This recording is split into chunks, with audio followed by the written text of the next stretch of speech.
स्वागत है आपके अपने YouTube चैनल मॉरल स्टोरीज पर। दोस्तों, आज मैं लड्डू गोपाल की पूजा के संबंध में विशेष नियम लेकर आया हूँ। तो अगर आप भी लड्डू गोपाल की पूजा करते हैं तो इस नियम को आप ज़रूर सुनिए। इन्हें शुरू करने से पहले आप इस चैनल को सब्सक्राइब कीजिए और बेल आइकन को प्रेस कीजिए। बिना समय गंवाए इन नियमों को शुरू करते हैं। प्रथम तो यह बात मन में बैठाना बहुत आवश्यक है कि जिस भी घर में लड्डू गोपाल जी का प्रवेश हो जाता है वह घर लड्डू गोपाल जी का हो जाता है। इसलिए मेरा घर का भाव मन से समाप्त होना चाहिए। अब वह लड्डू गोपाल जी का घर है। दूसरी विशेष बात यह कि लड्डू गोपाल जी अब आपके परिवार के सदस्य हैं। सत्य तो यह है कि अब आपका परिवार लड्डू गोपाल जी का परिवार है। अतः लड्डू गोपाल जी को परिवार के एक सम्मानित सदस्य का स्थान प्रदान किया जाए। तीसरा नियम यह है कि परिवार के सदस्य की आवश्यकताओं के अनुसार ही लड्डू गोपाल जी की हर एक आवश्यकता का ध्यान रखा जाए। चौथी विशेष बात यह है कि लड्डू गोपाल जी किसी विशेष ताम झाम में नहीं, आपके प्रेम और आपके भाव के भूखे हैं।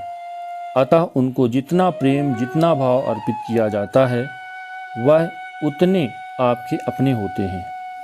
अगला नियम यह है कि प्रतिदिन प्रातः लड्डू जी को स्नान अवश्य कराएं, किंतु स्नान कराने के लिए इस बात का विशेष ध्यान रखें कि जिस प्रकार घर का कोई सदस्य सर्दी में गर्म पानी व गर्मी में ठंडे पानी से स्नान करता है, उसी प्रकार से लड्डू गोपाल जी के स्नान के लिए मौसम के अनुसार पानी का चयन करें।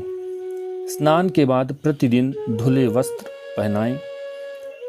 अगला नियम यह है, जिस प्रकार आपको भूख लगती है उसी प्रकार लड्डू गोपाल जी को भी भूख लगती है। अतः उनके भोजन का ध्यान रखें। भोजन के अतिरिक्त सुबह का नाश्ता और शाम के चाय नाश्ते आदि का भी ध्यान रखें। अगला नियम है, घर में कोई भी खाने की वस्तु आए, लड्डू गोपाल जी को हिस्सा भी उसमें अवश्य होना चाहिए।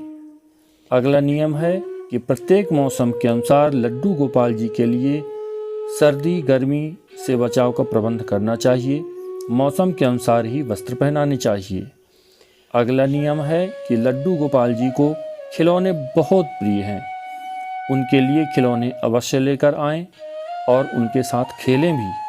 अगला नियम है, समय समय पर लड्डू गोपाल जी को बाहर घुमाने भी अवश्य लेकर जाएं। लड्डू गोपाल जी से कोई न कोई नाता अवश्य कायम करें, चाहे वह भाई, पुत्र, मित्र, गुरु आदि कोई भी क्यों न हो। जो भी नाता लड्डू गोपाल जी से बनाएं उसको प्रेम और निष्ठा से निभाएं। अगला नियम है, अपने लड्डू गोपाल जी को कोई प्यारा सा नाम अवश्य दें। अगला नियम है, लड्डू गोपाल से प्रेम पूर्वक बातें करें, उनके साथ खेलें। जिस प्रकार घर के सदस्य को भोजन कराते हैं उसी प्रकार उनको भी प्रेम से भोजन कराएं। पहले लड्डू गोपाल को भोजन कराएं, उसके बाद स्वयं भोजन करें। अगला नियम है, प्रतिदिन रात्रि में लड्डू गोपाल जी को शयन अवश्य कराएं।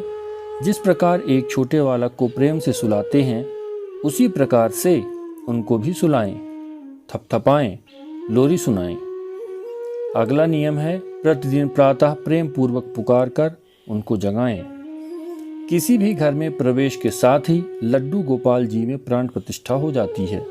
इसलिए उनको मात्र प्रतिमा न समझकर घर के एक सदस्य के रूप में उनके साथ व्यवहार करें। दोस्तों, यूं तो और भी बहुत से कार्य हैं जो भक्त अपनी श्रद्धा के अनुसार करते हैं, किंतु यदि इन बातों पर ध्यान दिया जाए तो लड्डू गोपाल जी को सरलता से प्रसन्न किया जा सकता है।